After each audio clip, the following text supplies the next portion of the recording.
On today's Strictly Vikings, we will be going through every single free agent Kwesi Adolfo-Mensah has signed in his tenure. I ranked them, and we're going to be going through those rankings. Of course, we'll go through some other Vikings news. There's some news from the NFL coming out of Florida with the coaches meeting, tush push, measurements. It's all going down there. We'll talk about that. And of course, we'll finish it up with our Chat GPT player of the day. Let's get into it.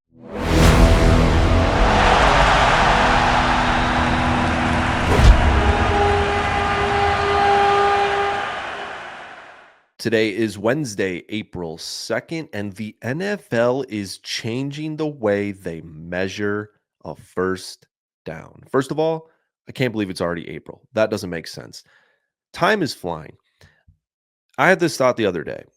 I think when you get out of school, as in like college or um, high school, whatever it may be, life just goes so fast.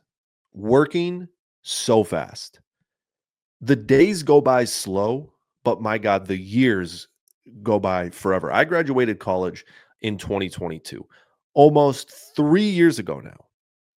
I I couldn't even tell you where the time went. I can tell you where a lot of the time went, football games. Um, but it just seems crazy that we're already in April of 2025. We're After this month, we're going to be a third of the way done of the year of 2025. It just started.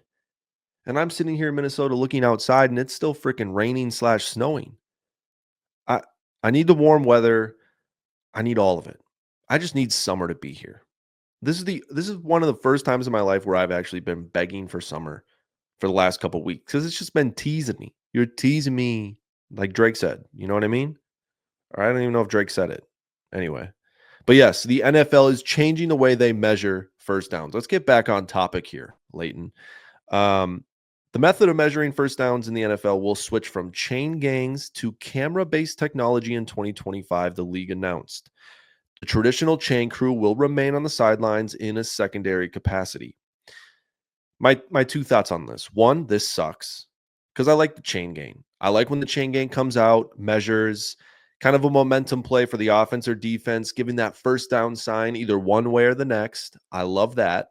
And two, why have the chain gang secondary measurement? They're never going to use it with the technology they have nowadays. And you're telling me they would implement this? They they wouldn't implement this if they knew wasn't 100% accurate and they can use it all the time. It's just an insult to the chain gang to have them on the sideline. It's just like a little pat on the head. Oh, don't worry. Your job's still important. You still matter. No, they don't. They don't matter at all.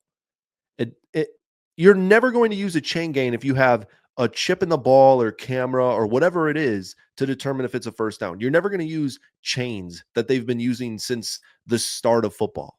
That's just not going to happen. If you're making the switch to technology, that's that's what it's going to be. It's not going to be anything else. There were some other rules going on down there. I saw that the tush push is a big topic of discussion. Apparently, they're just tabling that discussion, whatever the hell that means. We're just putting a pin in it. You know, all the all the slang that the office, all the jargon, all the office jargon. We're just gonna put a pin on it. We're just gonna table that conversation for when, for when. When are we gonna come back to it? Who's gonna come back to it? Who's gonna decide on it? That's the thing that doesn't matter. But anyway, people are really trying to get the tush push banned. We'll see what happens there. Um, Pittsburgh Steelers, they requested to have direct contact with players during the legal tampering period and for visits to be lined up ahead of the start of the league year. I think that makes sense because, well, when is the start of the league year? Actually, you know what? I'm not even going to comment on this because I don't know enough knowledge of what the Pittsburgh Steelers wanted. But you know what? Mike Tomlin wanted it. So that means it was a good decision. Shout out Mike Tomlin. Great rule addition. The NFL owners have passed a rule that'll allow both teams to possess the ball in overtime during the regular season. The overtime period will remain just 10 minutes. But there's a loop, there's a thing. If the 10 minutes runs out and only one team got to possess the ball, however that in the hell that would happen, 10-minute drive, uh, If they score as like time expired, game's over. It might just be if the 10-minute mark is done, the game's over, which makes sense. And I like this because it's more of an accurate representation of football and who the better team is. Like college football overtime is electric. Don't get me wrong, I love it. It's electric, but at the same time, it is not the correct way to determine who a better football team is. Lining up at the 2-yard line and just going back and forth doesn't determine anything. Um, let's see here. You know what? I'm done with NFL rules because I just really I think those are the main ones. We got the gist, and we'll see if any more pop up while I'm scrolling through the feed here. Let's look at some Vikings news. JJ McCarthy will be the youngest starting quarterback in the NFL next season. He's currently 22 years old, 71 days. He's 2 years younger than me. That's a hard thing to believe. The Vikings starting quarterback is going to be 2 years younger than me. I'm getting old. And for all the people who say I'm not getting old and you're older than me, I apologize. You are not old. You're young. I'm old. I'm not young. We'll go from there. Justin Jefferson hopped on Madden yesterday, and Dustin Klug, I don't know if you guys know who that is. He commented, put in JJ instead of Darnold. He did through a touchdown, and Justin Jefferson was hyped. JJ to JJ connection.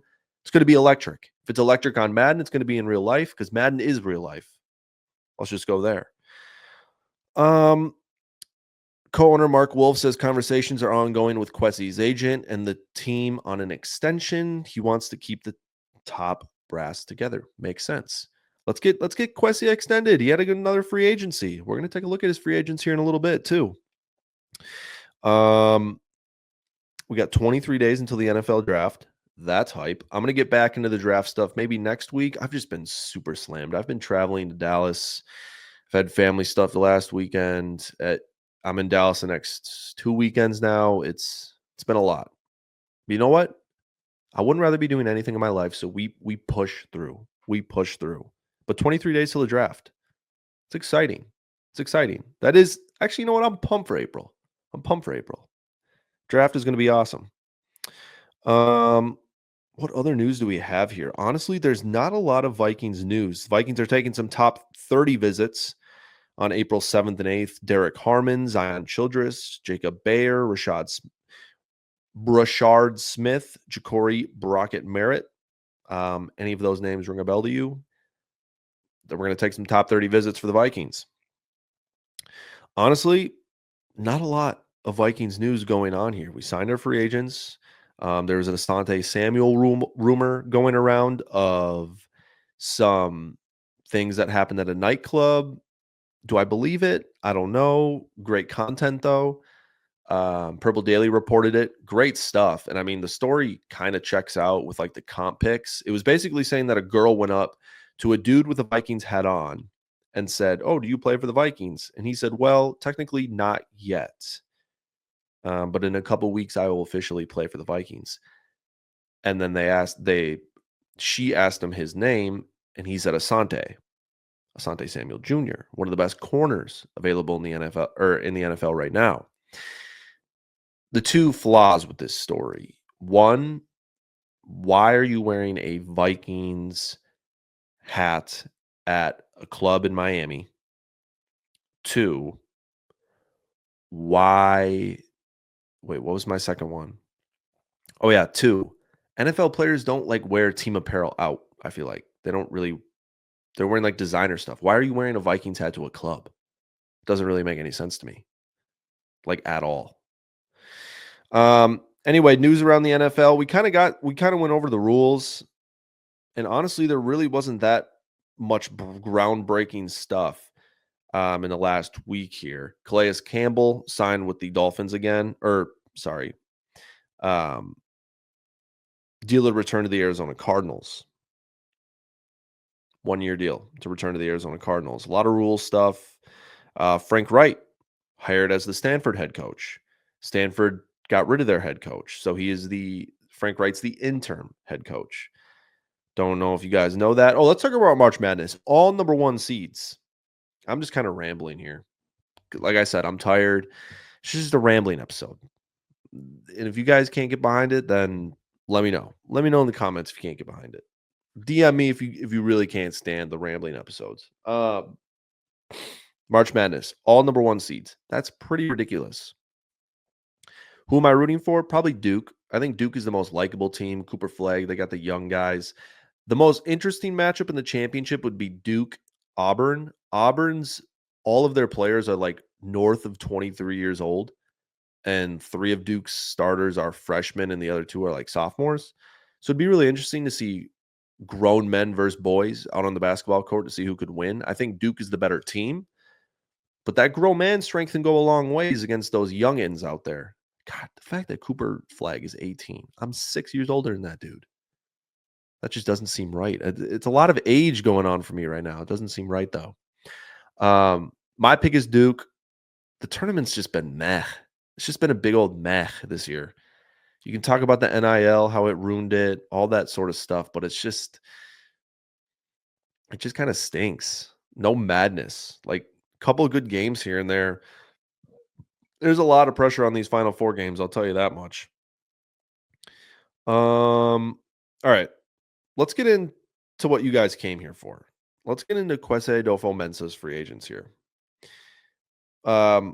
Disclaimer, I didn't rank every single free agent. I just ranked the ones that have played significant snaps. Like there's a lot of 1-year guys, practice squad guys. I'm not ranking those guys. That you wouldn't even know and you wouldn't even remember that the Vikings signed them if I didn't bring up the names, which I'm not going to. But like if I brought up the names, you wouldn't even care. All right. And I'm not ranking 2025, but 2025 does have a chance to be one of the best in the NFL this offseason. On paper, it looks great. 2025, let's just go through it. Jeff Okudah, Isaiah Rodgers, Ryan Kelly, Rondale Moore, Will Fries, Javon Hargrave, Jonathan Allen. Great stuff from Kwesi in 2025. All right, let's get into it. Number 21. We have 21 here in 3 seasons that we're ranking. 2021, Marcus Davenport, signed in 2023, recorded 7 tackles and 2 sacks in only 4 games played.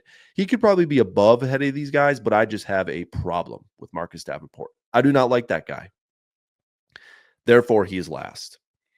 You can say it's biased on my rankings list. Yep, it's probably biased, but every Vikings fan knows Marcus Davenport is not the guy, and we paid him way too much money to do absolutely jack shit for us. Number 20 is Dean Lowry, signed in 2023, recorded 14 tackles in 9 games played. Not much to say there. Number 19, Jihad Ward. Jihad Ward, he was signed in 2024, 10 tackles and 1 sack last season. I feel like he made more of an impact than that. He had some great plays early in the season, and I feel like he's a great leader. Hope we can get him back. Number 18, Chandon Sullivan, signed in 2022. He had 60 tackles and a 55.8 PFF grade in 1 season with the Vikes. Chandon Sullivan got robbed of 2 touchdowns against the Colts in the largest comeback ever. Never forget. Number 17, Jerry Tillery, signed in 2024, 28 tackles and 1 forced fumble last season. A guy who probably won't be back just because of the signings we made this offseason. Number 15, Zadarius Smith, signed in 2022. I was pumped when Zadarius Smith was signed by the Minnesota Vikings. Like, I was excited. Kwesi didn't let him leave the building when they got him in, and Zadarius actually played pretty good for the Vikings, but it was just 1 year. Number 14, Brandon Powell, signed in 23. Played his role in offense and special teams, hauling in 36 passes in 2 seasons. That game winner, Josh Dobbs, Atlanta, I was there, let out a miraculous scream after that touchdown went in, and it was great. I loved it. Brandon Powell's had some great moments in Minnesota. Maybe just one, but that's it. Number 13, Stephon Gilmore, signed in 2024, 40 tackles, 1 interception, and a 63.9 PFF grade. Stephon Gilmore wasn't too shabby last year. He had his off games, though. Number 12, Shaq Griffin, same wavelength. Shaq Griffin and Stephon Gilmore, same wavelength, in my opinion. Signed in 2024, 41 tackles, 2 interceptions. So 1 more tackle, 1 interception to Stephon Gilmore, and a 0.4 higher PFF grade at 64.3. Shaq Griffin, love Shaq Griffin, hung out with him in the Super Bowl. Great guy, fantastic guy, good free agent signing. Maybe the Vikings will bring him back. Who knows? Number 11, John Bullard, signed in 2024, Wait a minute. John Bullard was not signed. 2022, he was signed. 108 tackles, 3 sacks, played a big role in the Vikings defense for 3 seasons. Number 10 is Patrick Peterson. Pat Pete, baby. Good signing. Pumped when the Vikings got him in 2022. 111 tackles, 6 interceptions in 2 seasons, and a PFF grade of 80.2 in 2022. Patrick Peterson was great for the Vikings. Number 9 is Josh Oliver, who was signed in 23. He's hauled in 44 catches in 2 seasons, but the stats don't show the impact he has in the run game. That's why the Vikings signed him. That's why the Vikings are keeping him around. And I hope that run game can get going behind him blocking this season. Number 8 is Jordan Hicks. He was signed in 2022. Where are we at here? 236 tackles, 4 sacks, and 2 interceptions in 2 very productive seasons with the Vikings. Number 7 is Harrison Phillips, signed in 2022. He's been a force in the middle for 3 years, recording 207 tackles and 7.5 sacks. Adding Allen, Hargrave, and Phillips at the defensive line next year is going to be beast. It's going to be beast. Number 6 is Aaron Jones, who was signed in 2024 and again in 2025. He had a career high in touches, tallying over 1,500 yards and 7 touchdowns last season. Number 5, the Eden Prairie native Blake Cashman, who was signed in 2024. He could honestly be higher on this list now that I'm thinking about it. Minnesota native had 112 tackles with 4.5 sacks in 12 games played last season. Not to be outdone, number 4 is Byron Murphy, who was signed in 2023 and again this season in 2025. He proved to be a top corner in the league with his 6 interceptions and 81 tackles last season. Glad we're bringing B. Murph back to the squad this season. Number 3 is Andrew Van Ginkel. Signed in 2024, 2 Gink sixes and 11. I can't say that. 2 Gink sixes and 11.5 sacks made him one of the most feared defenders in the NFL last season. Number 2 is John Grenard. Signed in 2024, everything the Vikes had hoped for when replacing Danielle Hunter as an edge rusher, recording a career high 12 sacks this past season. And number 1, you may have guessed it, he is the only quarterback to ever win 14 games in his first year with a new team, making him the clear number 1 free agent that Kwesi Adolfo-Mensah has signed in his tenure. He is the USC quarterback, the former number 3 overall pick, the redheaded beast, a guy who I often get compared to. He is Sam Darnold. All jokes aside, Sam Darnold is the best free agent that Kwesi has signed. Kwesi is not the best at drafting. He does a great job signing free agents to good contracts as well. If Kwesi can get the drafts down, which I think he's getting a hang of it, he's going to be a fantastic free agent, and he's going to be doing it for the Minnesota Vikings for years and years and years and years to come. And that's what I hope. And that's what all Vikings fans should hope, because the longer tenure he has, that means the Vikings are going to be successful. All right, let's go to ChatGPT. Hey, you know what? Not my best podcast ever, but we survive in advance, and that's all that matters. Maybe it was the best podcast ever. Who knows? Name the most random Vikings player you can think of. All right, I'm going to go. It was Joe Webb last week. I'm going to go Toby Gerhart. I swear it's always Toby Gerhart at least once a week. How about Jarius Wright? Wow. He was a wide receiver for the Minnesota Vikings from 2012 to 2017. While not a superstar, he had some memorable moments, especially in the 2015 season. He's one of those players who might not come to mind immediately, but definitely had his moments. That's facts, ChatGPT. Way to speak those facts there, buddy. Hey, appreciate you guys for tuning in. Hey, I promise you the podcasts are going to get better, all right? The draft is coming around. We just don't got a lot to talk about right now in the NFL. Just a lot of boring stuff, in my opinion. I appreciate you guys as always, though. Have a good one.